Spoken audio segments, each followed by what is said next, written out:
चलो नेक्स्ट अब हम लोग देख रहे हैं यहाँ पे, ये हमने जो जो डेफिनेशन लिखा था, मैथमेटिकल एक्सप्रेशन जो लिखा था, वो क्या लिखा था कि du इक्वल्स टू किसके बराबर, तो work done by external force equals to minus of work done by किसके, minus of work done by किसके बराबर, कंजर्वेटिव फोर्स के बराबर, ये लिखा था आपने, हाँ है ना। अब एक बात देखो, du अगर लिखे यहाँ पे तो du बेसिकली यहाँ से हम लोग अगर इसका इंटीग्रेशन के बाद अगर देखें तो क्या आएगा, तो delta u equals to work done by external force equals to minus of work done by conservative force.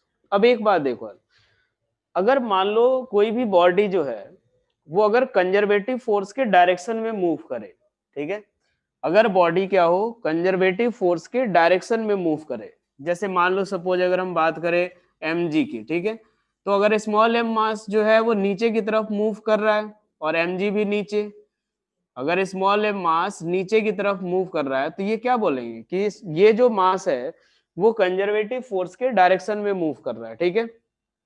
और या फिर जैसे मान लो अगर एक और बात देखें कि अगर स्प्रिंग फोर्स की बात है, सपोज अगर ये एलोंगेटेड स्प्रिंग है, अगर ये एलोंगेशन के बाद इसको रिलीज कर दिया गया और ब्लॉक इधर भी मूव कर रहा है, तो इस केस में क्या हो रहा है कि कंजर्वेटिव फोर्स भी इधर ही लग रहा है और ब्लॉक भी इधर ही मूव कर रहा है। तो अगर ऐसा केस होगा तो वर्क डन कैसा आएगा बताना जरा, work done by conservative force कैसा आएगा, अगर mg इधर की तरफ लग रहा है, कंजर्वेटिव फोर्स है उसी के डायरेक्शन में मूव कर रहा है, अगर मान लो ये स्प्रिंग फोर्स है वो इधर लग रहा है और ब्लॉक भी इधर ही मूव कर रहा है, वर्क डन कैसा, पॉजिटिव, क्योंकि फोर्स भी इधर ही लग रहा है और डिस्प्लेसमेंट भी इधर ही लग रहा है, ठीक है, फोर्स भी इधर ही और डिस्प्लेसमेंट भी इधर ही, यहां भी फोर्स भी इधर ही और डिस्प्लेसमेंट भी इधर ही।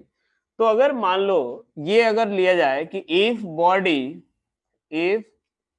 Body moves in the direction of, moves in the direction of किसके, तो in the direction of conservative force, अगर एक बॉडी जो है कंजर्वेटिव फोर्स के डायरेक्शन में मूव कर रहा है तो क्या होगा, वर्क डन क्या होगा, पॉजिटिव, हाँ है ना। इन द डायरेक्शन ऑफ अगर कंजर्वेटिव फोर्स मूव कर रहा है तो वर्क डन कैसा, positive, work done by conservative force कैसा, पॉजिटिव, कब से कब तक के लिए, जब तक थीटा जो है वो 0 से लेकर के 90 तक रहे, हाँ या ना। इन द डायरेक्शन का मतलब क्या हो रहा है कि अगर थीटा 0 से 90 के बीच है तो वर्क डन कैसा होगा कंजर्वेटिव फोर्स के द्वारा, पॉजिटिव, हाँ कि ना, ये बताओ।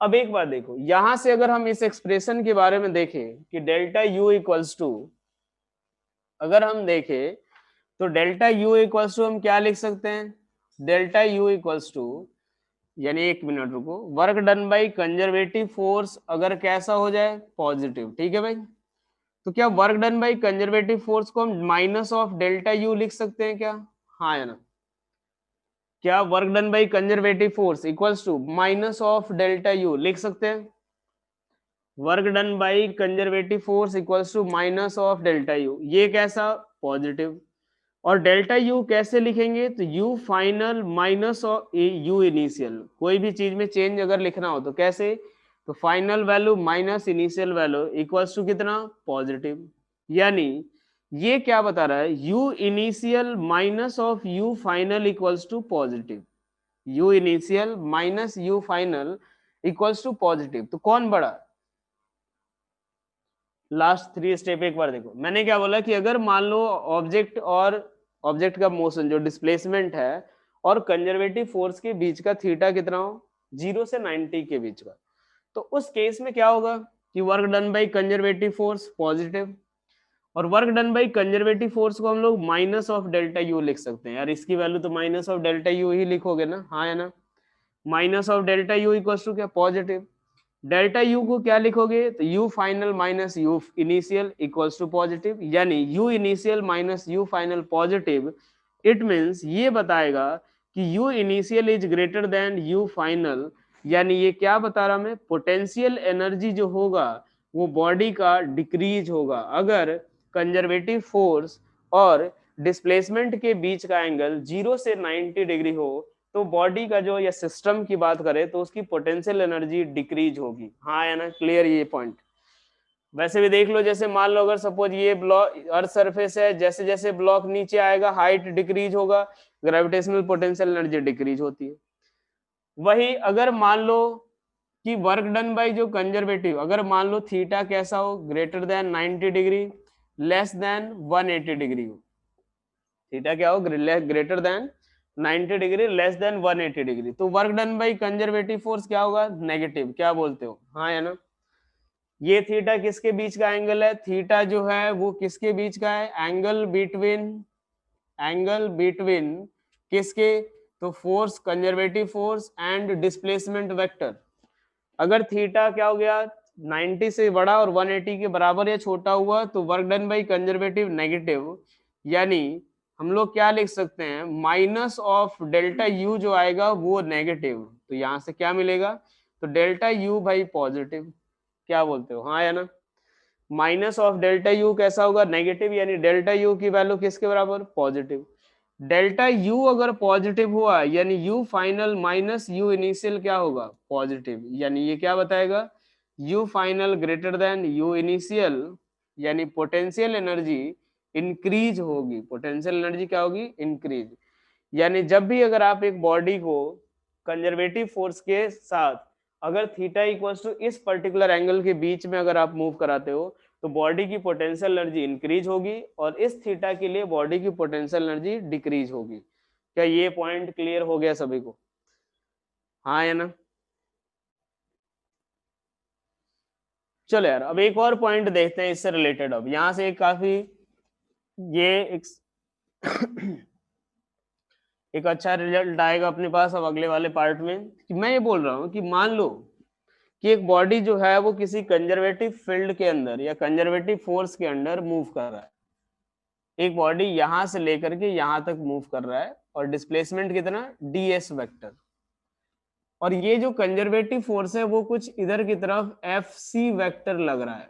ये fc क्या है हमारा, जो कंजर्वेटिव फोर्स लग रहा है, इनके बीच का एंगल कितना, थीटा के बराबर। यहां हमें पता है कि जब भी अगर हम कंजर्वेटिव फोर्स में अगर एक बॉडी मूव करेगा उसके द्वारा जो भी वर्क डन होगा तो उससे पोटेंशियल एनर्जी जो सिस्टम की होगी वो चेंज होगी। यहाँ पे मान लो पोटेंशियल एनर्जी u है, ds डिस्प्लेसमेंट के बाद u प्लस du के बराबर हो गई। किसी को कोई दिक्कत यहाँ तक, पहले जब बॉडी यहाँ पे था उस समय पोटेंशियल एनर्जी u, और थोड़ी दूर बाद कितनी हो गई, u प्लस du के बराबर। तो क्या मैं ऐसा लिख सकता हूँ कि du equals to minus of fc dot ds vector, हाँ है ना। du इक्वल्स टू मैं क्या लिख सकता हूँ, तो minus of fc dot ds, यानी du इक्वल्स टू क्या लिखूंगा, तो minus of fc ds into cos theta. A dot B क्या होता है, ए बी कॉस थीटा। तो बेसिकली ये चीज क्या हुआ, du upon ds equals to क्या बता रहा है, तो minus of fc cos theta. अब थोड़ा वेक्टर वाली चीज एक बार याद करो, fc कॉस थीटा क्या है, कि component of fc cos theta क्या है, एक काम करते हैं इस माइनस साइन को मैं इधर ला देता हूँ। fc cos theta equals to क्या है, minus of du upon ds। ये क्या है बेसिकली, ये हमारा क्या है, component of force along displacement, component of force along किसके, अलोंग ds वेक्टर, हाँ है ना। f cos थीटा, चूंकि इसके दो कंपोनेंट, एक तो यहां से इधर की तरफ होगा जो कि क्या हो जाएगा f cos थीटा, और ये इसके परपेंडिकुलर वाला जो होगा वो क्या हो जाएगा, f sin थीटा। ठीक है, तो f cos थीटा क्या है, कंपोनेंट ऑफ फोर्स अलोंग किसके, ds वेक्टर के, हाँ या ना ये बताओ। एफ सी कॉस थीटा क्या है, component of force along ds यहाँ पे क्या है, ये वाला भाई, ds क्या है ये। अब एक बात देखो, ये जो पार्ट होता है du by minus of du by ds, ये है क्या, तो negative rate of change of, negative rate of change of potential energy, negative rate of change of potential energy with displacement, यार एक बात देखो, मैंने क्या बताया था कि dy बाई डी एक्स क्या होता है, rate of change of y with respect to x। Component समझ नहीं आया, एक बात देखो बेटा, एक बात याद रखो, वेक्टर वाले पार्ट में मैंने क्या बताया था कि जैसे मान लो ऐसे देखो कि अगर एक वेक्टर a इधर की तरफ है, b वेक्टर इधर की तरफ है, ये हमारा थीटा एंगल है, यहां से परपेंडिकुलर ड्रॉ करो, ये जो पार्ट आएगा वो क्या होगा, b cos थीटा, ये पार्ट क्या आएगा, b cos थीटा। ये b cos थीटा बेसिकली है क्या, तो component of b vector along किसके, तो a वेक्टर की, component of b vector along a vector, हाँ है ना। b cos थीटा क्या होगा, component of b vector along किसके, a वेक्टर के, ठीक है। ये क्या होगा basically, negative rate of change of, अब ये क्लियर हो गया, पहले एफ सी कॉस थीटा, ये बताओ एफ सी कॉस थीटा, ये क्लियर हुआ। अब एक चीज देखो, ये हमारा क्या है, negative rate of change of potential energy with displacement, negative rate of change of potential energy with displacement. ds हमारा क्या है, डिस्प्लेसमेंट। dy बाई dx क्या होता है, rate of change of y with respect to x। तो du by ds rate of change of potential energy with displacement. अब एक बात देखो, इसी को हम क्या बोलते हैं, ये जो होता है du by ds, negative of potential gradient, negative potential gradient. ये पोटेंशियल ग्रेडियंट क्या होता है, एक बार देखो, जैसे मान लो किसी भी क्वांटिटी के आप चेंज होने का रेट अगर डिस्टेंस के साथ निकालते हो तो वो क्या कहलाता है, उस क्वांटिटी का ग्रेडियंट। जैसे मान लो अगर सपोज एक चीज देखते हैं कि सपोज यहाँ पे, जैसे एक चीज पता है, जैसे वाटर का जो रहता है, जैसे अगर नदी वगैरह में जाओगे तो सबसे नीचे वाले लेयर की जो वेलोसिटी होती है वो सबसे कम होती है, फिर धीरे धीरे वो वेलोसिटी जिसके ऊपर वाले लेयर की इससे ज्यादा, इससे ऊपर वाले लेयर की उससे ज्यादा, इससे ऊपर वाले लेयर की उससे ज्यादा है, सबसे ज्यादा जो तेज फ्लो होता है वो ऊपर वाला पानी फ्लो होता है। तो मान लो ये v से जा रहा है और ये लगभग रेस्ट पे रहता है, तो ये कितने से, 0 से, और ये कितनी हाइट में हो रहा है, h हाइट में। तो ये अगर देखे तो v माइनस 0 अपॉन h जो आता है इसको बोल देंगे वेलोसिटी ग्रेडियंट। इसको क्या बोलते हैं, वेलोसिटी ग्रेडियंट, यानी वेलोसिटी के चेंज होने का रेट हाइट के साथ। तो उसको कैसे डिनोट करेंगे, dv बाई डी से। क्या ये वेलोसिटी ग्रेडियंट या पोटेंशियल ग्रेडियंट का मतलब समझ आया सभी को, हाँ या ना, ये बताओ। वेलोसिटी ग्रेडियंट या पोटेंशियल ग्रेडियंट का मतलब समझ आया सभी को कि डिस्टेंस के साथ कैसे पोटेंशियल एनर्जी चेंज हो रहा है भाई, ठीक है। अब एक बात, ये हमारा क्या बता रहा है कि component of force along displacement equals to potential का चेंज होने का रेट उस डायरेक्शन के लॉन्ग, उस डिस्प्लेसमेंट के लॉन्ग। अब मान लो एक पार्टिकल जो है वो स्पेस में अगर मूव कर रहा है, ठीक है, अगर एक पार्टिकल स्पेस में मूव कर रहा है, मान लो ये एक्स एक्सिस ले लिया हमने, ये इधर की तरफ हमने ले लिया वाई एक्सिस, और ये इधर की तरफ ले लिया जेड एक्सिस, ठीक है, एक्स वाई जेड एक्सिस ले लिया। अगर कोई पार्टिकल यहाँ पे है, ठीक है, इसके ऊपर कोई फोर्स लग रहा है, ठीक है, जैसे जैसे अगर ये पोजीशन चेंज करेगा क्या इसकी पोटेंशियल एनर्जी में चेंज आएगा, हाँ है ना। अगर मान लो स्पेस की बात करें, अगर बॉडी को ऐसे इधर उधर मूव कराया जाए तो क्या जैसे जैसे पोजीशन चेंज होगा बॉडी की पोटेंशियल एनर्जी में भी चेंज आएगा। और हमने ये चीज देखा है कि कंपोनेंट ऑफ फोर्स जो होता है किसके लॉन्ग, डीएस के लॉन्ग, किसके बराबर, minus of d you by D x. और ये जो फोर्स का जो एक्स कंपोनेंट होगा तो क्या मैं उसको d you by D x, एक मिनट, क्या इस चीज को मैं minus of d you by D x लिख दूं, हाँ है ना, d you by D x f x equals to क्या लिख दूं, क्या मैं minus of d you by D x, x component, एक मिनट मैं बता रहा हूं, मैं बोल रहा हूं कि मान लो एक्स के लॉन्ग जो फोर्स का एक्स के लॉन्ग जो कंपोनेंट आएगा वो क्या होगा, तो rate minus of rate of change of potential energy along x direction, हाँ है ना। यहां से देखो फोर्स का कंपोनेंट इस डीएस के लॉन्ग क्या लिखा था हमने, rate of change of potential energy along d s minus sign के साथ। तो मैं अगर एक्स कंपोनेंट निकालता हूं, एक्स कंपोनेंट किसके बराबर, एक्स कंपोनेंट ऑफ फोर्स क्या, minus of rate of change of potential energy with x, है ना। तो बेसिकली यहां से देखो एफ वाई को क्या लिखोगे, तो minus of d u upon d y, और एफ जेड को क्या लिखोगे, तो minus of d u upon कितना, डी जेड के बराबर। क्या बोलते हो? क्लियर ये चीज देखो, बिल्कुल जहां जो रिजल्ट आया मैंने उसी का यूज किया है, ठीक है। फोर्स का component along d s equals to rate of change of potential energy along d s, ठीक है। वहां पे अगर मैं एक्स कंपोनेंट निकालू तो rate of change of potential energy with x with y with z. अब एक बात है, चलो यहां से देखते हैं। मान लो मैं एफ को वेक्टर फॉर्म में लिखना चाहता हूँ कि चलो एफ वेक्टर इक्वल्स टू क्या लिखूंगा, एफ एक्स आई कैप प्लस एफ वाई जे कैप और प्लस एफ जेड के कैप। अब जरा एक बात देखो, अगर मान लो potential energy x y z तीनों का फंक्शन हो, पोटेंशियल एनर्जी क्या हो, एक्स वाई जेड तीनों का फंक्शन, तो हमें इसमें केवल एक्स के रेस्पेक्ट में डिफरेंशिएट करना, इसमें केवल वाई और इसमें केवल जेड के रेस्पेक्ट में। हाँ है ना? ये बताओ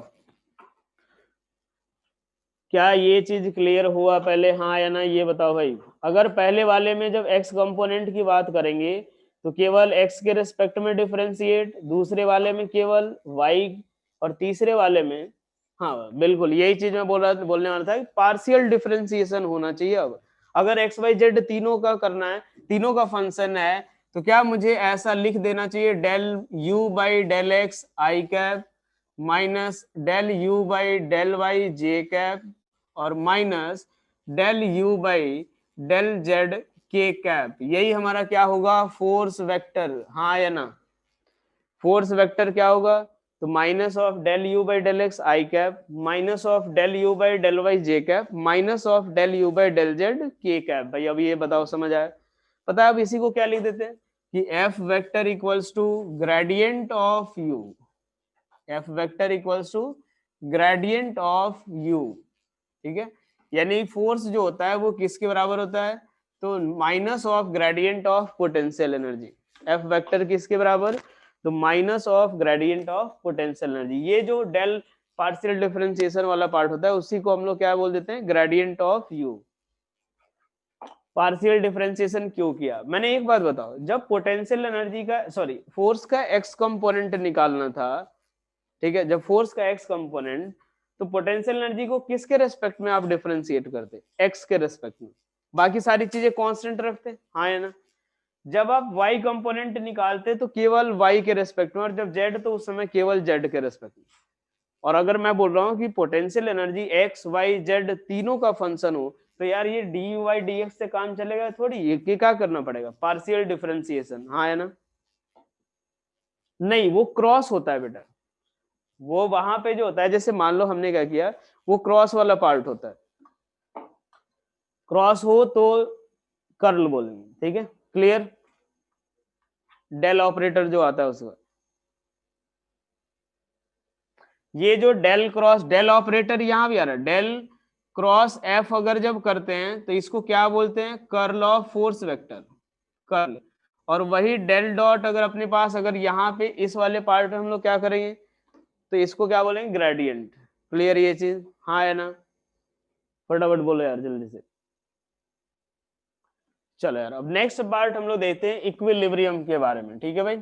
अब एक बात देखो यार, जो भी पोटेंशियल एनर्जी का फंक्शन आएगा, ठीक है, उसके हिसाब से आप डिफरेंशिएट करते जाओ, del you by del x, del you by del y, del you by del z, वहां से आप निकलते जाए, ये सब निकलते जाए, ठीक है। चलो आगे बढ़ते हैं, अब हम लोग स्टेबिलिटी के बारे में, यानी एक तरह से इक्विलिब्रियम की बात करने जा रहे हैं basically, equilibrium of a body, ठीक है।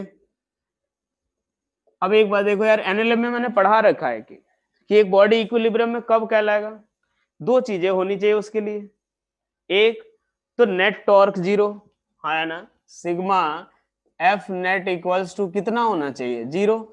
और एक और चीज sigma tau equals to zero, यानी यहाँ पे अभी हमें इसके बारे में बात नहीं करना है, sigma f net F zero होना चाहिए और सिग्मा टाउ भी जीरो। ये टाउ अपने पास टॉर्क होता है, अभी मैंने उस समय थोड़ा बहुत बता दिया था।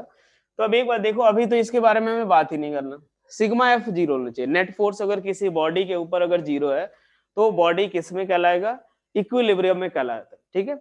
अब ये जो इक्विलिब्रियम रहेगा ना, वो तीन तरीके का रहता है। एक रहेगा हमारा कौन सा, स्टेबल इक्विलिब्रियम, दूसरा अनस्टेबल इक्विलिब्रियम, और तीसरा न्यूट्रल इक्विलिब्रियम, और थर्ड कौन सा होता है, न्यूट्रल इक्विलिब्रियम। चलो अब एक बात देखो, पहले इससे रिलेटेड थोड़ा एक एग्जांपल लेते हैं हम लोग। जैसे मान लो सभी अपने घर वालों से प्यार करते करते तो, और घर वाले भी तुम लोग से करते हैं। ऐसा होता होगा कि किसी के घर वाले किसी से थोड़ा कम करते हैं, किसी के घर वाले ज्यादा करते हैं। जैसे अब एक बात समझो, मान लो अगर ऐसा हो जाए कि अगर सपोज अगर मान लो किसी, जैसे कबीर की बात कर लेते हैं, ठीक है, अगर कबीर की बात करें, मान लो उसके घर वाले बहुत ज्यादा ही प्यार करते हैं, मतलब वो भी उनसे उतना ही प्यार करता है और खूब दोनों के बीच काफी ज्यादा प्यार है, तो मैं उसको 3 करोड़ रुपए भी अगर दे दूंगा, बोलूंगा घर से बाहर चले जाओ, तो वो जाएगा, लेकिन फिर वापस जरूर आ जाएगा, हाँ है ना। अगर मान लो कबीर अपने घर वालों से काफी ज्यादा प्यार करता है, घर अगर मैंने उसको 3 करोड़ रुपए दे भी दिए तो वो जाएगा, लेकिन फिर से वापस घर पे ही लौट के आएगा, हाँ है ना। और कुछ लोग ऐसे होंगे, जैसे मान लो अगर मैंने 3 करोड़ रुपए ऐसे दे दिए, तो वो घर से बाहर जाएंगे लेकिन वापस लौट के कभी नहीं आने वाले वो। ऐसा होगा। कितने लोग ये सेकंड वाली कैटेगरी में हैं? कितने लोग ये सेकंड वाली कैटेगरी में, जरा एक बार, है ना, ये देखो जहां पे प्रभास, कुलदीप और महक सब यहाँ भागने के लिए तैयार बैठे हो, तो सब घर पे पीड़ित ही बैठे हो तुम लोग। बहुत अत्याचार हो रहा है, ऐसा लग रहा है, मतलब बहुत संघर्ष वाला जीवन जी रहे हो तुम लोग, है ना, क्षितिज, मतलब कैसे भी बस घर में एडजस्ट करके रह रहे हो, बहुत एडजस्ट करना पड़ रहा है ना। तो घर वालों के साथ ले, ये तो बहुत, ये तो गलत ही है सिद्धार्थ, ये तो घर वालों को साथ लेके जाओगे तो फिर यही नहीं रह जाओगे, ये तो बस कहने के लिए। सर इतना दे करके तो देखो, घर वालों को ही पूछेंगे तुम कौन। तो देखो यार, जैसे मान लो ये 3 करोड़, ये गया घर से भागर, लेकिन वापस जरूर आएगा। ये जाएगा, वापस आएगा ही नहीं। लेकिन कुछ ऐसे होंगे उनको कोई फर्क नहीं पड़ेगा, वो ले भी लेंगे और चुपचाप घर पे रह भी जाएंगे। ऐसा ही होगा। सर घर वाले ही कहेंगे कि ले ले और चले जा। अच्छा। तो मतलब कौन त्रस्त है, घर वाले तुम लोग से त्रस्त है कि तुम लोग घर वालों से त्रस्त हो? तो यही चीज होता है जिसे इक्विलिब्रियम की बात होती है। जैसे अब यहां से देखते हैं हम लोग। थर्ड ऑप्शन करेक्ट है कहने के लिए बस बातें। यहां से देखो, जैसे मान लो स्टेबल इक्विलिब्रियम के लिए, जैसे ऐसे देख लो, जैसे ये मान लेते, या मान लिया अपन ने एक बाउल ले लिया, ठीक है, एक बाउल ऐसा ले लिया, एक बार इसको उल्टा करके रख देते हैं और एक ऐसा सरफेस रख दिया, ठीक है। मान लो इसके ऊपर बॉल रख दिया अपन ने, ठीक है, यहाँ पे एक बॉल रखा हुआ है, यहाँ पे एक बॉल रखा हुआ है, और यहाँ पे भी एक बॉल रखा हुआ है। देखो यार, मैंने पहली चीज क्या बोली, इक्विलिब्रियम कब कहलाएगा, जब बॉडी कैसा हो, रेस्ट पे हो, यानी सॉरी, मतलब बॉडी कैसा हो, उसके ऊपर नेट फोर्स 0।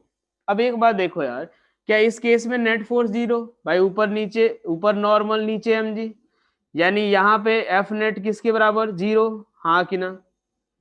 ये अपने से ऊपर तो उछलेगा नहीं। यहां से देखो ऊपर की तरफ नॉर्मल, नीचे कितना mg, यहाँ भी भाई एफ नेट 0, यहाँ भी एफ नेट 0 आएगा। यहाँ देखो ऊपर की तरफ नॉर्मल, नीचे कितना mg, यहाँ पे एफ नेट किसके बराबर, 0 के बराबर, यही आएगा। चलो भाई एफ नेट 0। अब एक बात देखो, है तो ये तीनों इक्विलिब्रियम में, है तो ये तीनों किस में, इक्विलिब्रियम में। मान लो मैंने इस ब्लॉक को, बॉल को क्या कर दिया, इधर की तरफ डिस्प्लेस करके और छोड़ दिया, इस बॉल को इधर की तरफ डिस्प्लेस करके छोड़ दिया, क्या ये वापस लौट के आएगा, हाँ या ना। क्या ये वापस लौट के आएगा? ये इस बॉल को थोड़ा सा धक्का देके देखो, ये कभी जीवन में लौट के आने की सोचेगा भी नहीं, हाँ है ना। इस बॉल को थोड़ा सा धक्का दे दो, ये कभी वापस नहीं आएगा।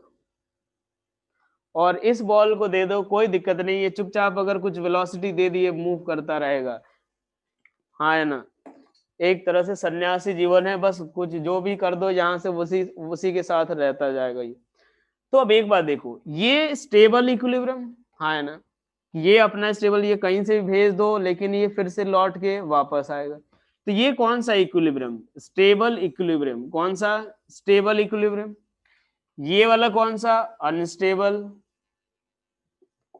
और थर्ड वाला कौन सा, न्यूट्रल इक्विलिब्रियम। क्या ये मतलब समझ आया पहले तीन तरह के इक्विलिब्रियम का, एक स्टेबल, दूसरा अनस्टेबल और तीसरा न्यूट्रल इक्विलिब्रियम। हाँ है ना, सभी को समझ आ गया। चलो अब आगे बढ़ते हैं इसी के बारे में। अनस्टेबल और न्यूट्रल में डिफरेंस, ये तो ये नीचे जा रहा है ना अपने पास, ये वापस लौट के नहीं आएगा, या वापस लौट के मतलब एक बार देखो अभी डिफरेंस समझ आएगा इसमें। डिफरेंस दोनों में अगर मान लो बात करें तो ये भी लौट के नहीं आ रहा है, ये भी लौट के नहीं आ रहा है, लेकिन इसके स्टेट में कोई चेंज नहीं आ रहा है। इसकी पोटेंशियल एनर्जी अगर ये नीचे जाएगा तो क्या इसकी पोटेंशियल एनर्जी में चेंज होगा, हाँ है ना। पहले एक बात बताओ, इसकी पोटेंशियल एनर्जी में कोई चेंज हो रहा है क्या, नहीं। इसकी पोटेंशियल एनर्जी में कोई चेंज नहीं हो रहा है, ठीक है। इसकी पोटेंशियल एनर्जी क्या है, ज्यादा, इसकी पोटेंशियल एनर्जी कम, इसकी भी और भी क्या है, इसकी सबसे कम। सर के क्या लिखो आ जाएगी, और काइनेटिक एनर्जी तो आएगी। जैसे मान लो इसमें अपने पास ये जो एनर्जी, इसको भी मूव कराओगे, इसकी भी काइनेटिक एनर्जी आएगी, इसमें भी आएगी। इसको अगर डिस्प्लेस करके छोड़ रहे हो, इसमें भी काइनेटिक आएगा, लेकिन वही पोटेंशियल में ऐसे कन्वर्ट होकर के फिर से यही रेस्ट पे आएगा। क्लियर यहाँ तक। अब एक बात देखो, अब हमें क्या करना है कि इसकी कंडीशन निकालनी है, ठीक है। कि जैसे मान लो कोई भी अगर हमें पोटेंशियल एनर्जी और एक्स का अगर कर्व दिया हुआ है, तो उसके लिए हमें निकालना है कंडीशन कि कौन सा स्टेबल होगा, कौन सा अनस्टेबल होगा या न्यूट्रल। उसके लिए क्या एक कंडीशन होगी, ठीक है। तो एक बात देखो कि मान लो हमने पोटेंशियल एनर्जी और एक्स का एक कर्व दिया हुआ है, ये हमारा एक्स हो गया और ये हमारी पोटेंशियल एनर्जी हो गई, ठीक है। एक ऐसा कर्व दिया हुआ है,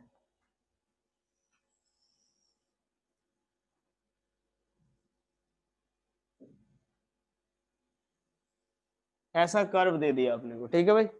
एक इस तरीके का कर्व दिया हुआ है।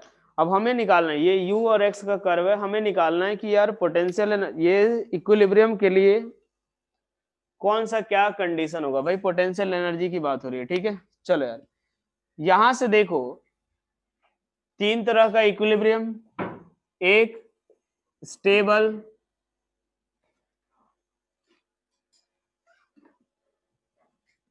एक हमारा कौन सा स्टेबल इक्विलिब्रियम, ठीक है, दूसरा अनस्टेबल इक्विलिब्रियम, और तीसरा न्यूट्रल इक्विलिब्रियम। यहां से एक एक करके हम कंडीशन कैलकुलेट करते जाएंगे, वहां से देखते जाएंगे कि अच्छा ये इस तरह से होगा, ठीक है भाई, समझते जाना। अब स्टेबल, अनस्टेबल और तीसरा न्यूट्रल इक्विलिब्रियम। चलो यार, स्टेबल इक्विलिब्रियम, तीनों में क्या फोर्स जीरो, तीनों में क्या नेट फोर्स जीरो, ये बताओ। तीनों केस में बॉडी के ऊपर क्या नेट फोर्स जीरो होना चाहिए। तो चलो यार, पहले के लिए भी नेट फोर्स जीरो, दूसरे के लिए भी नेट फोर्स जीरो, और तीसरे के लिए भी नेट फोर्स क्या होगा, जीरो के बराबर। पहले के लिए भी नेट फोर्स जीरो, दूसरे के लिए भी नेट फोर्स जीरो, और तीसरे के लिए भी नेट फोर्स जीरो। एक्स कहां पे, एक्स एक्स बेटा डिस्पोजिशन है पार्टिकल का, पोजीशन, यू एक्स कर्व दिया हुआ है। अब एक बात देखो, ये तीनों केस में पॉसिबल है, ठीक है। और एक बात सोचो, क्या हमने ये रिलेशन लिखा है क्या, F इक्वल्स टू, तो minus of d you by D r लिख सकते हैं क्या, F equals to minus of d you by D R.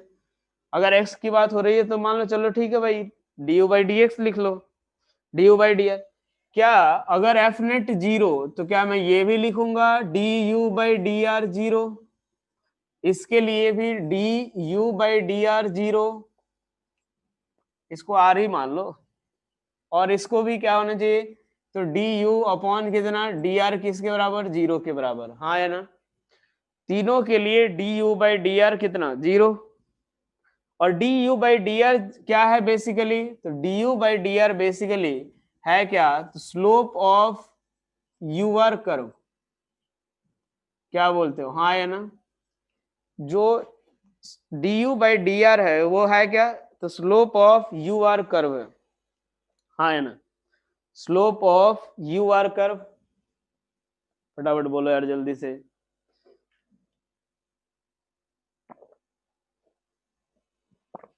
यार एक बात बताओ, dy बाई डी एक्स क्या होगा? Slope of y x curve, हाँ है ना? तो ये d you by D R क्या होगा? स्लोप ऑफ, यानी स्लोप जीरो होना चाहिए। तो अब आप बताना जरा यहाँ पे कि कौन से पॉइंट पे स्लोप जीरो है? A, B, C, D, D वाले पॉइंट पे, ई, एफ, और एक पॉइंट यहाँ पे जी। कौन से पॉइंट पे, कितने पॉइंट पे स्लोप जीरो है ये बताओ? A B C D E F G, कौन से पॉइंट पे स्लोप हमारा जीरो है? वहीं पे इक्विलिब्रियम होगा। कौन सा? बी, ई और जी पे, बिल्कुल सही है। स्लोप यहाँ पे जीरो, यहाँ पे स्लोप क्या है? जीरो, यहाँ पे भी स्लोप क्या है? जीरो, और यहाँ पे भी स्लोप जीरो के बराबर। ठीक है भाई, दिख तो रहा है ना ये ब्लैक मार्कर? ब्लैक मार्कर दिख तो रहा है भाई? चलो, ये बी, ई और जी पे स्लोप हमारा क्या है? जीरो, यानी बी, ई और जी जो है वो इक्विलिब्रियम वाले पोजीशन है। हमारा कौन सा इक्विलिब्रियम वाला पोजीशन है? तो बी, ई और जी, क्या लिख देते हैं एक पॉइंट कि बी, ई एंड जी ये कौन से हैं? इक्विलिब्रियम पोजीशन है भाई। ठीक है, बी, ई और जी जो है वो इक्विलिब्रियम पोजीशन है। ठीक है भाई, अब एक बात देखते हैं, अब इसके बाद आगे बढ़ते हैं। तो हमें इसमें कंडीशन, अब हमें एक बात बताओ, तीनों में सारी चीजें सेम, नेट फोर्स भी zero, D you by D R भी जीरो, बात तो वही है। तो हमें पता कैसे चलेगा कौन सा इक्विलिब्रियम है और कौन सा स्टेबल है, कौन सा अनस्टेबल और कौन सा न्यूट्रल? तो क्या करते हैं, तो उसके आसपास के पॉइंट्स की बात करते हैं। ठीक है, हमें पता है कि जो स्लोप होगा यू और आर का वो फोर्स देगा। ठीक है, यहां से देखो, यहाँ देखो, यहाँ पे क्या ये स्लोप ऐसा, हाँ है ना? कुछ ज्यादा ही पतला हो गया ये। तो ये हमारा जो लाइन ड्रॉ किया हमने, टेंजेंट ड्रॉ करते हैं। ठीक है, ये हमने एक टेंजेंट ड्रॉ किया, ये हमारा θ1। इस पॉइंट पे देखे तो चलो यार टेंजेंट ड्रॉ करो, तो ये कितना? θ2, और यहाँ पे कितना है? तो थीटा की वैल्यू जीरो। अब एक बात देखो, बात अगर करें हम लोग स्लोप, ठीक है, स्लोप की बात कर रहे हैं, ये tan θ1 पॉजिटिव की नेगेटिव? tan θ1 पॉजिटिव की नेगेटिव, जरा ये देख के बताओ फटाफट। tan θ1 नेगेटिव, बिल्कुल सही है, थीटा ग्रेटर देन 90 डिग्री है। क्यों? क्योंकि थीटा ग्रेटर देन भाई 90 डिग्री। tan θ2 पॉजिटिव, क्यों? क्योंकि थीटा लेस देन 90 डिग्री। अब एक बात देखो, जो स्लोप हो रहा है, ठीक है, स्लोप क्या हो रहा है? नेगेटिव से पॉजिटिव हो गया। स्लोप हमारा क्या हो गया? नेगेटिव से पॉजिटिव हो गया, यानी rate of change of slope positive की नेगेटिव? अगर जो स्लोप है वो नेगेटिव से किधर हो गया? पॉजिटिव हो गया, तो क्या rate of change of slope negative या पॉजिटिव? अगर आपके नंबर पहले -3 आते थे, बाद में अगर +10 तक आ गए, तो आप में पॉजिटिव सुधार हो रहा है। तो लो भाई, तो यहाँ पे क्या होगा? Rate of change of slope हम कैसे निकालेंगे, जरा याद करो। Rate of change of slope, rate of change of slope अगर हम देखें तो क्या उसको मैं d/u/dx2 लिख सकता हूं या dr2? हाँ है ना? ये कैसा d/u/dr2? हाँ भाई फटाफट बोलो, हाँ है ना? du/dr, यार एक बात सोचो, dy/dx क्या होता है? तो rate of change of y with respect to x या स्लोप। ठीक है, अगर मैंने ऐसा लिख लिया d ऑफ du/dr, यानी ये क्या बताएगा? तो rate of change of this one with respect to r। हाँ है ना? Rate of change of this one with respect to r, और अगर ये क्या है? Slope. Rate of change of slope with respect to r क्या होगा? ये। क्या ये पॉइंट क्लियर? फटाफट बोलो। Rate of change of slope with respect to r, ये आएगा। क्या ये पॉइंट क्लियर हो गया सभी को? हाँ या ना? फटाफट बोलो। तो क्या इसके लिए, स्टेबल इक्विलिब्रियम के लिए क्या कंडीशन होना चाहिए कि d/u/dr2 क्या होगा? तो ग्रेटर देन जीरो। हाँ है ना? D2, क्योंकि ये हमारा कौन सा इक्विलिब्रियम है, आप इसको यहां से ले जाओ, इधर डिस्प्लेस करो, ये वापस लौटेगा, यहां से ये कभी वापस नहीं आएगा, और ये न्यूट्रल, ये हमारा स्टेबल, वो अनस्टेबल, ये न्यूट्रल, ठीक है।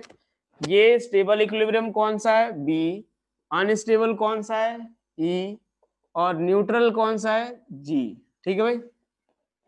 अब एक बात देखो, क्या यहां से d2u/dr2 ग्रेटर देन 0, हाँ है ना।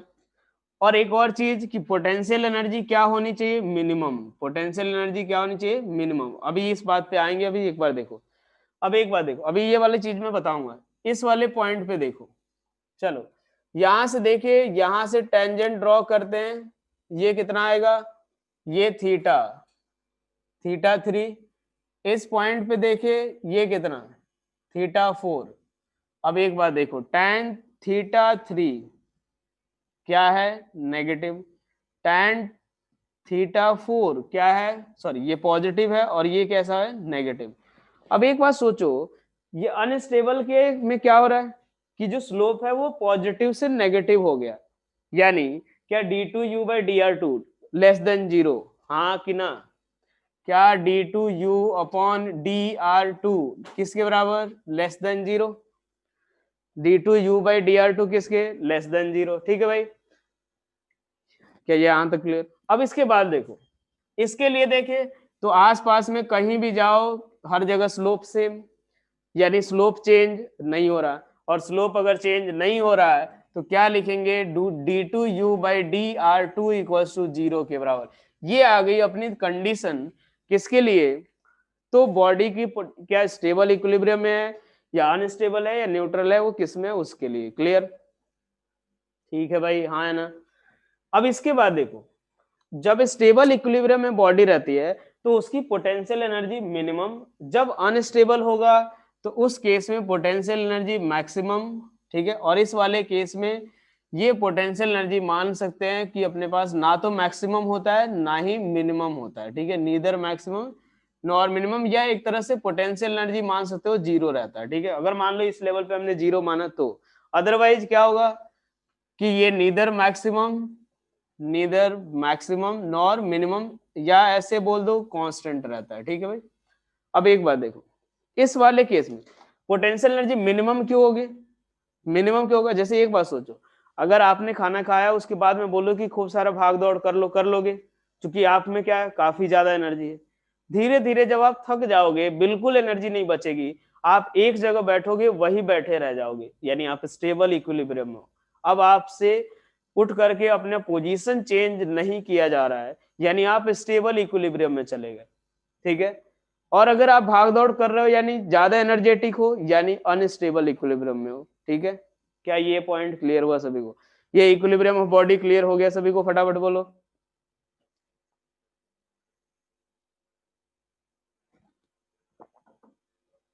अब बस 10 मिनट और, उसके बाद हो जाएगा, ठीक है। 10 मिनट का और पार्ट बचा हुआ है, उसके बाद हो जाएगा अपना, बाकी थ्योरी पार्ट पूरा कंप्लीट हो जाएगा। कल केवल क्वेश्चंस करेंगे अपन, ठीक है, कल क्वेश्चन करके पूरा खत्म कर लेंगे अपन।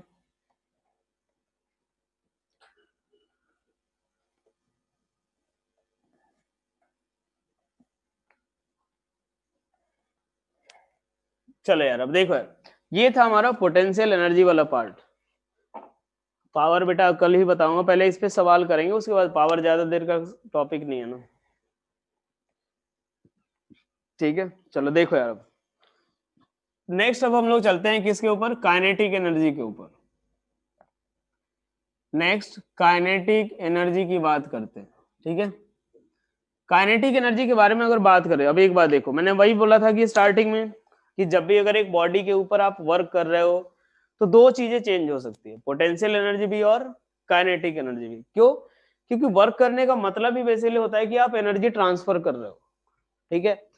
तो अब एक बात सोचो कि जब हम पोटेंशियल एनर्जी कैलकुलेट करते थे तो बॉडी को बिल्कुल धीरे धीरे मूव कराते थे, क्यों, ताकि उसकी पोटेंशियल एनर्जी चेंज ना हो, हाँ है ना, यही काम करते थे। अब एक बात सोचो कि अब हम लोग क्या करेंगे कि जैसे मान लो अगर काइनेटिक एनर्जी डिफाइन करना है, ये चीजें तो हमने देख ली है, काइनेटिक एनर्जी क्यों आएगा, क्योंकि बॉडी के उसके खुद के मोशन के कारण, ठीक है। अब एक बार अब हम किसी भी बॉडी के ऊपर अगर वर्क कर रहे हैं, किसी भी बॉडी के ऊपर अगर हम वर्क कर रहे हैं, तो हमें ऐसे वर्क करना है कि उसके पोजीशन में ज्यादा चेंज ना हो। पोजीशन इन द सेंस दो तरह का पोटेंशियल एनर्जी हमें कंसीडर करना है। तो ना तो उसकी वर्टिकल ये हाइट चेंज होनी चाहिए ताकि ग्रेविटेशनल पोटेंशियल चेंज हो जाए, या उसकी इलास्टिक पोटेंशियल कॉन्फ़िगरेशन भी चेंज नहीं करना आपने, ठीक है। तो इस तरह ताकि हम लोग जो भी वर्क करें, जो भी एनर्जी ट्रांसफर करें, वो सारा का सारा किसके फॉर्म में चला जाए, ये काइनेटिक एनर्जी के फॉर्म में। ठीक है भाई, क्या ये पॉइंट क्लियर हुआ? अब हम बॉडी को कैसे मूव कराने वाले हैं? अब स्लोली मूव नहीं कराएंगे, इस तरह से मूव कराएंगे कि बॉडी का पोजीशन में कोई चेंज ना हो, यानी वर्टिकल। दूसरा, कोई भी उसका कॉन्फ़िगरेशन चेंज नहीं करेंगे, जिससे कि पोटेंशियल एनर्जी में कोई चेंज ना हो, और जो भी हम वर्क करें सारा सारा किसके फॉर्म में चला जाए, काइनेटिक एनर्जी के फॉर्म में। ठीक है, तो मान लो एक बॉडी को ऐसे कर्व्ड पाथ पे मूव कराया गया, ठीक है भाई। यहां से इस बॉडी के ऊपर एक फोर्स लग रहा है इधर की तरफ, कोई एफ वेक्टर, कोई भी एक फोर्स लग रहा है, ठीक है। यहां से इस पार्टिकल का डिस्प्लेसमेंट इधर की तरफ है, डी आर वेक्टर, ठीक है। अगर इस डी आर वेक्टर इधर की तरफ है तो वर्क डन जो आएगा, वर्क डन इक्वल्स टू किसके बराबर होगा? तो ये integration of F dot D R के बराबर, जितना फोर्स, जितना वर्क ये फोर्स करेगा उतना ही हमारा काइनेटिक एनर्जी में चेंज होगा, हाँ है ना। उतना ही हमारे पास क्या होगा बॉडी के अंदर, उतना ही काइनेटिक एनर्जी में चेंज होगा। ठीक है, क्यों? क्योंकि हम लोग पोटेंशियल एनर्जी में कोई भी चेंज होने नहीं दे रहे हैं। तो डी डब्ल्यू इक्वल टू कितना भाई? चलो एफ डॉट डी आर। क्या मैं एफ वेक्टर को, अगर एक बार देखो, एफ वेक्टर को मैं क्या लिख सकता हूं? F vector equals to m into DV vector by D t, हाँ है ना। एफ वेक्टर इक्वल्स टू क्या मैं m into DV vector by D t, चूंकि मास भी चेंज नहीं हो रहा है, मास चेंज होगा तब भी उसमें पोटेंशियल एनर्जी चेंज होती रहेगी। तो एम इंटू क्या लिख सकता हूँ? D v by D t. तो यहां से integration of m into DV vector by D t dot D r vector, ये ऐसे लिख सकता हूं। एक बार देखो ऐसे भी लिख सकता हूं कि मान लो m into D we vector dot D R by D T vector, D are by D T. और D are by D T क्या है? एक बात बताओ ना, जैसे मान लो एक बॉडी ऊपर उठा रहे हैं, ठीक है, उसका मास भी चेंज हो रहा है, अगर वर्टिकल डिस्प्लेसमेंट हो रहा है तब की बात होगी। ऐसे मान लो कुछ मास अगर ये अगर डिक्रीज हो रहा है तब नहीं होगा, ठीक है। तो यहां से देखो m into D we vector dot D R by D t, d are by D t जो होगा, क्या मैं उसको वेलोसिटी वेक्टर लिख सकता हूँ, हाँ है ना। D R by D T क्या मैं वेलोसिटी वेक्टर। चलो यार भाई, क्या मिला अपने को? जो भी वर्क डन आया वो किसके बराबर? तो integration of m into v vector dot d v vector, यही आएगा।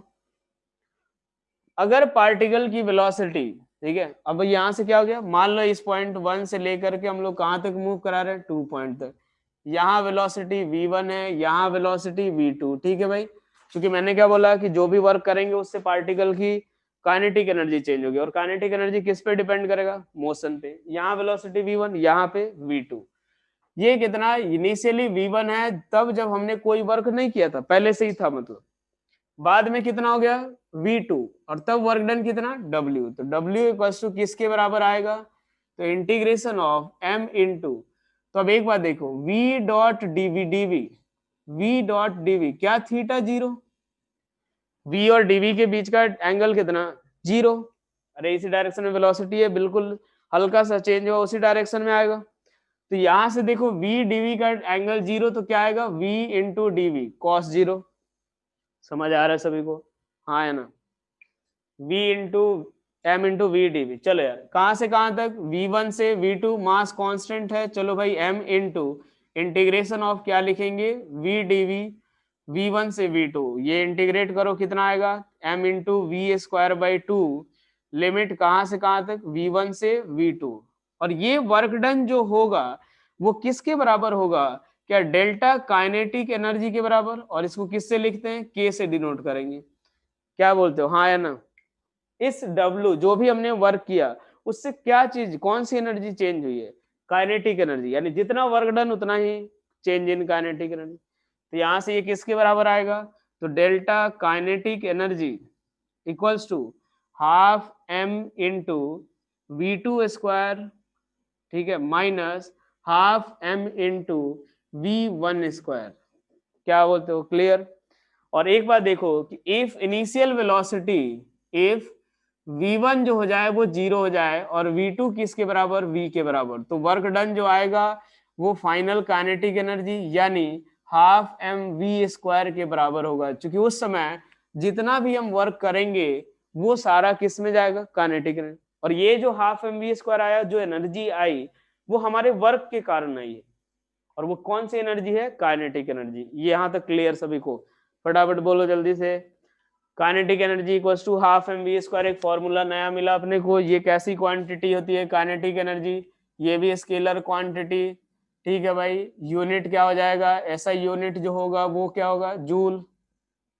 ऐसा यूनिट क्या होगा, जूल के बराबर। अब एक बात देखो, अगर हमें इसका मोमेंटम के साथ रिलेशन निकालना है, ठीक है, मोमेंटम सभी को पता है, लीनियर मोमेंटम बताया था क्या होता है, लीनियर मोमेंटम अगर हम लोग देखें तो लीनियर मोमेंटम किससे डिनोट करते हैं, p, और p इक्वल्स टू क्या होता है, m इंटू वी के बराबर, ठीक है। m इंटू वी के बराबर होता है, तो एक काम करते हैं, काइनेटिक एनर्जी अगर लिखना है तो 1/2 into m square v square by m लिख सकते हैं।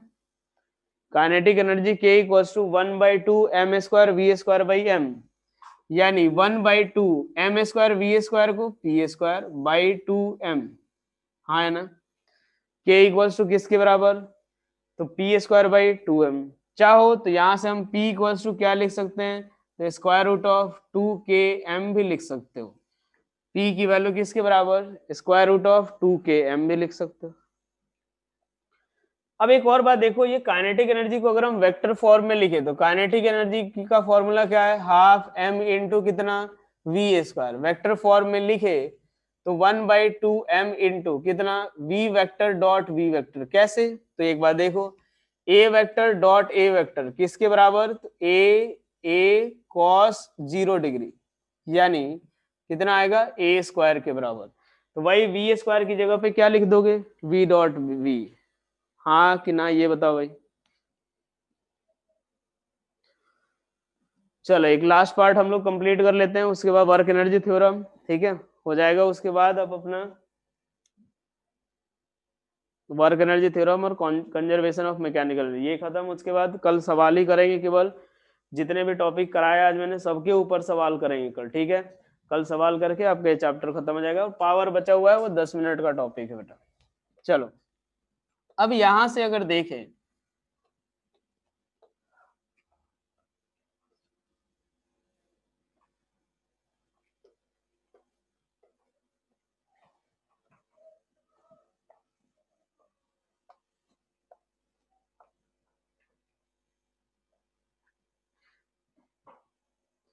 इसके बाद होगा बेटा centre of mass, work energy power के बाद सेंटर ऑफ मास। चलो नेक्स्ट हम लोग देख रहे हैं बेटा वर्क एनर्जी थ्योरम। बेटा सबसे ज्यादा इंपॉर्टेंट थ्योरम है ये, ठीक है, वर्क एनर्जी थ्योरम सबसे ज्यादा इंपॉर्टेंट थ्योरम है। अब ये ढंग से आप लोग ध्यान रखना है इसको, ठीक है, काफी ज्यादा जगह यूज होता है, पूरे 2 साल यूज होगा ढंग से, तो इसको समझना है, इसको यूज करना है, एकदम अच्छे से सीखना है अपने को।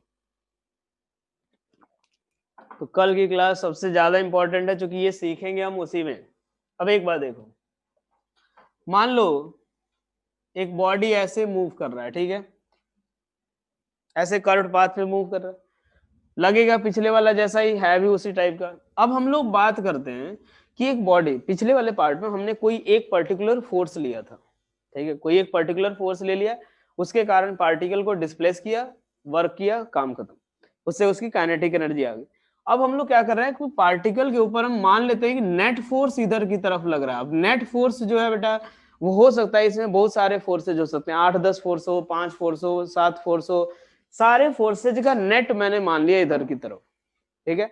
जैसे सपोज अगर एक ब्लॉक के ऊपर, ये इंक्लाइंड प्लेन के ऊपर एक ब्लॉक ऐसे मूव कर रहा है, फ्रिक्शन भी है, एमजी भी है, नॉर्मल भी है, सारे है, तो सबका नेट हम लोग लेंगे। तो सबका नेट जो फोर्स लग रहा है वो इधर की तरफ, और इसका डिस्प्लेसमेंट इधर की तरफ डी आर, ये एंगल कितना, थीटा। फिर से वही उसी टाइप का कि मान लो यहाँ पे वेलोसिटी v1, यहाँ पे वेलोसिटी v2 के बराबर, ठीक है। अब एक बात देखो, नेट फोर्स के द्वारा वर्क डन कितना, dw नेट इक्वल्स टू क्या आएगा, तो net force dot net displacement, हाँ है ना। अब ये नेट फोर्स पूरा बहुत सारे फोर्सेज का नेट की बात कर रहे हैं हम लोग, क्लियर ये चीज। यहां से हम क्या लिख सकते हैं, तो यहां से हम लिखेंगे m into DV vector, m into DV vector by D t dot, अब डी आर को एक बार देखो यार, v वेक्टर को क्या लिख सकते हो, D R by D T. मान लो इस टाइम पे वेलोसिटी किधर v, तो v vector equals to d are by D t, तो क्या d r vector equals to v vector into d t, हाँ कि ना, फटाफट बोलो। क्या मैं इसको लिख सकता हूँ डी आर वेक्टर को v vector dot D T, v vector into d T, ये कैंसिल आउट हुआ, फिर से क्या बचा, v डी वी बच रहा है।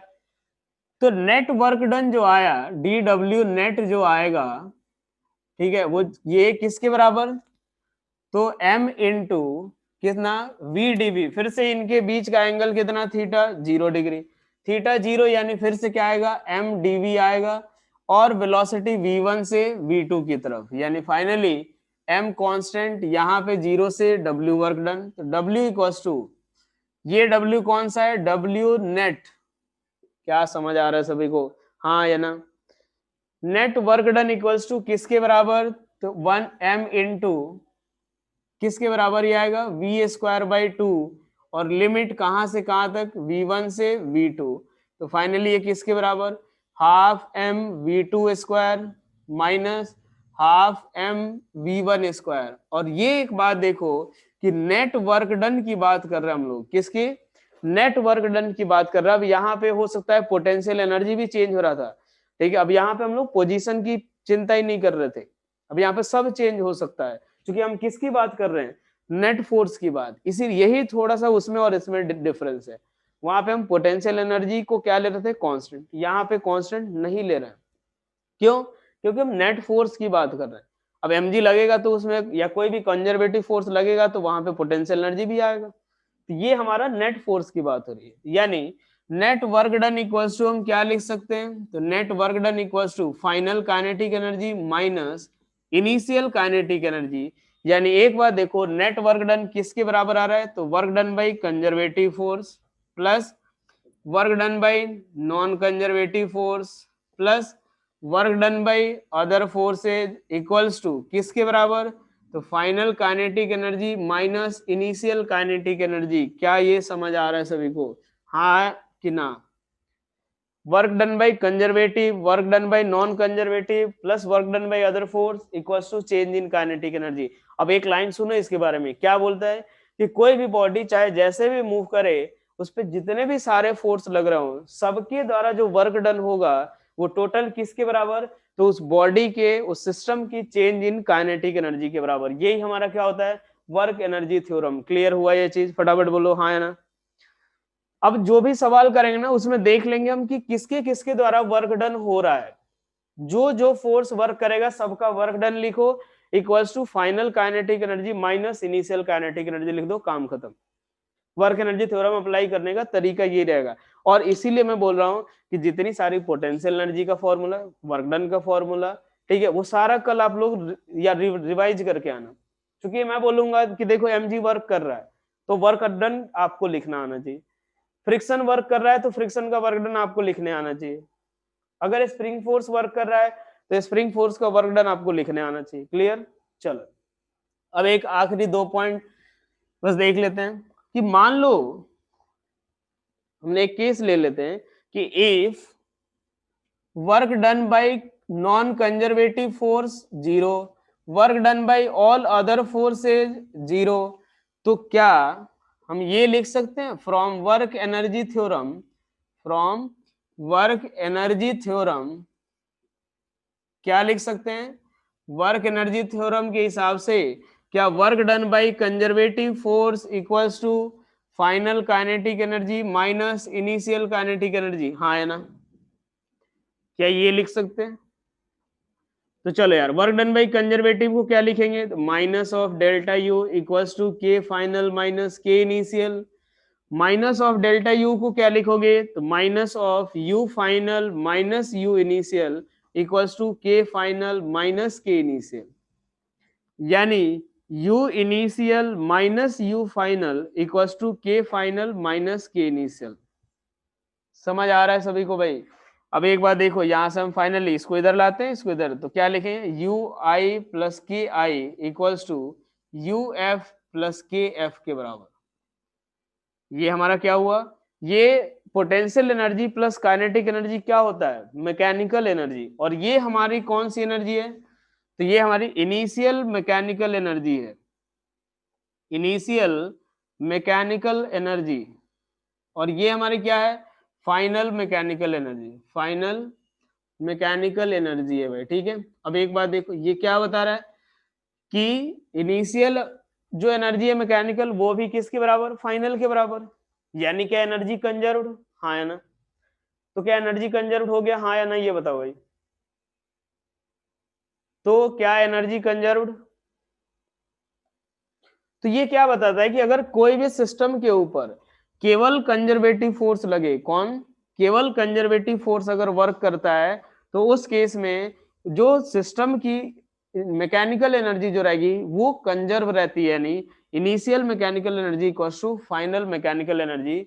इसी को हम बोलते हैं कंजर्वेशन ऑफ मैकेनिकल एनर्जी, इसी को हम क्या बोलते हैं, conservation of mechanical energy. Clear यहां तक सभी को, conservation of mechanical energy clear भाई, फटाफट बोलो हाँ या ना, चलो यार।